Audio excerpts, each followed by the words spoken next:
Hi everyone and welcome back. Today we are doing the Bonnie and Clyde makeup that you saw right after the opening clip, which is like a Bonnie and Clyde postmortem.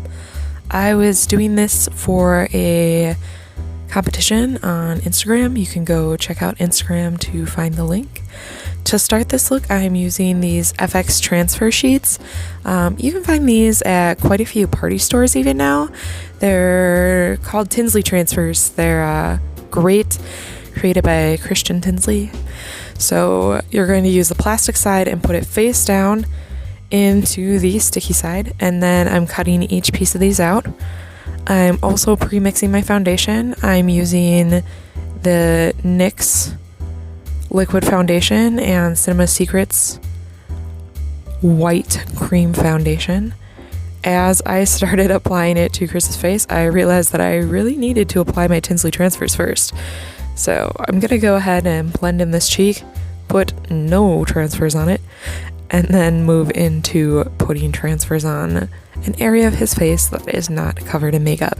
You do want to put these transfers down on clean, makeup-free skin.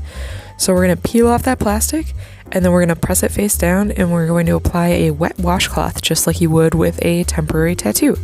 It basically is like a temporary tattoo, but three-dimensional. You're going to want to use a lot of water, and then you're going to peel your edge up, making sure that all that sticky stuff stays down. My sticky did not stay down, so I'm re-dipping my washcloth, pressing again. It says press for about 30 seconds, but sometimes it takes a little finesse. When I peel it off, you can see he's got a nice little hole in his head. For any edges that are sticking up being crazy and I need to press them back down, I'm using a paintbrush dipped in rubbing alcohol. So I'm going to squirt him right in the face, which he was not super thrilled about, to wet down this transfer. And then I'm using that washcloth to press it in place. Once I've got my bullet holes where I want them, I am going to add my mixed foundation. I definitely want him to look pale and washed out, but I don't want to give him just a solid white face. I did add that liquid foundation to kind of thin out the consistency, as well as add just a little bit of color. I definitely want him to look dead, but I don't want it to look fake. As I'm moving into the bearded areas, I'm making sure to blend down into the beard line, and anywhere where the beard is a little thin, if I have a really stark line, it's going to give away my makeup and it's not going to look nice. Then I'm going to go back with a mascara wand that has a little bit of alcohol on it and comb his beard hairs to get some of that extra paint out.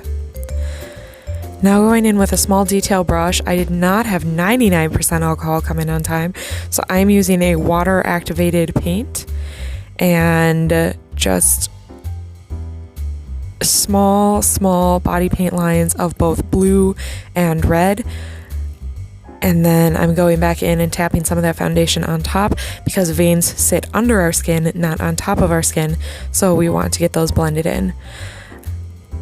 I'm going in with a grayish eyeshadow. I'm 99% sure I'm using my Naked palette from Urban Decay. I want to make sure it's a flat eyeshadow, nothing with shimmer, as I start to shade in the sides of his nose and under his eyes. One of the big things for the under eyes is I do want to leave a little bit of puffiness close to the edge of his eye so that I'm not creating just a solid block. I'm also going and blending in through his cheekbones. I want those cheekbones to look a little bit sunken in. I want everything blended out really nice. I don't want this to look like a chintzy corpse makeup. I want it to look like he is sitting at the morgue, riddled with bullets. If I had more money, I would have put more bullets in him. Bonnie and Clyde had about 50 bullets apiece in their bodies when they finally picked them up, so a little historical fun fact for you there. I'm also adding some light shading into the side of his neck, and then I'm going to go back into the bullet wounds and I'm going to fill them with a little bit of scab blood. And once I've got some scab blood laid down to make it look nice and gooey, I'm going to want to add some liquid blood that's going to drip down.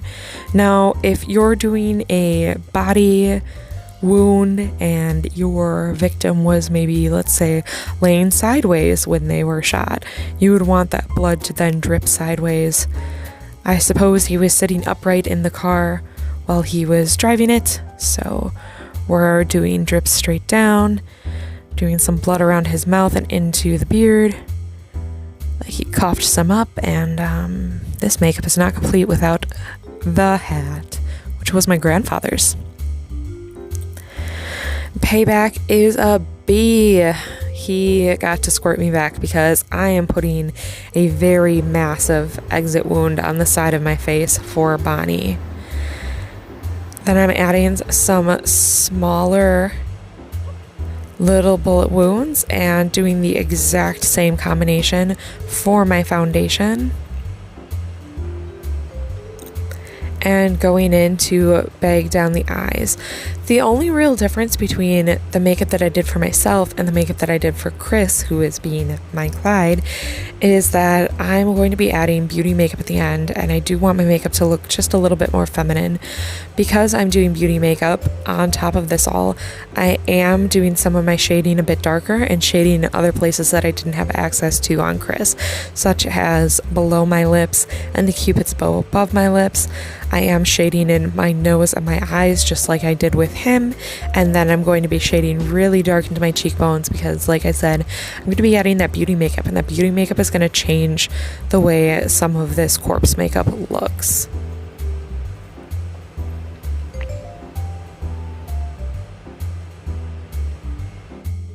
Here's where I'm going to start into the beauty makeup, if beauty is what you want to call it, but makeup that I suppose she would have been wearing post-mortem. So I'm doing a big black smoky swoop that would have been popular around the 20s, though I know she died later than that. And I'm smudging it out with my fingertips because I want it to look really genuine in that smudge. I'm applying a bright red lipstick, and I'm trying to do it to make my lips look a little bit smaller, again to kind of go with the times and what was popular then.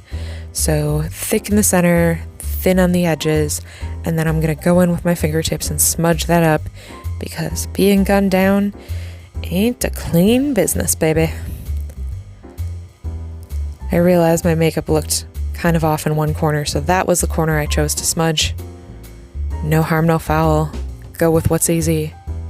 Work smarter, not harder. I'm going to start some bruising around the edge of this massive exit wound. Some skin damage.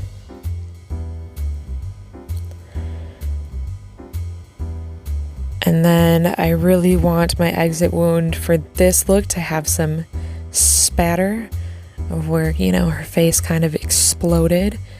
So I'm going in with a paintbrush. I could not find my toothbrush, which is my preferred method. So next we're going to talk about making Clyde's shirt. I used a spare tile that I have laying around. Baking pan works as well. Put hot glue down and then put the ends of Sharpies and makeup brushes and all sorts of things into the glue to create an indent.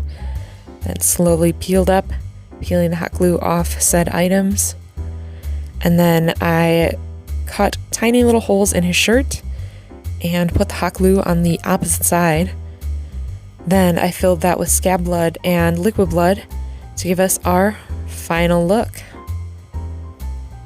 Here we are, ladies and gentlemen.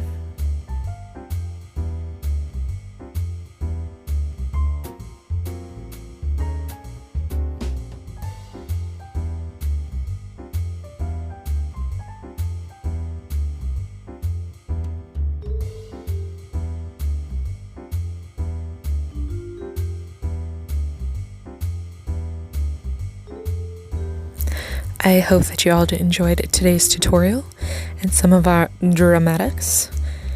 Feel free to leave a comment. Like, subscribe, come back.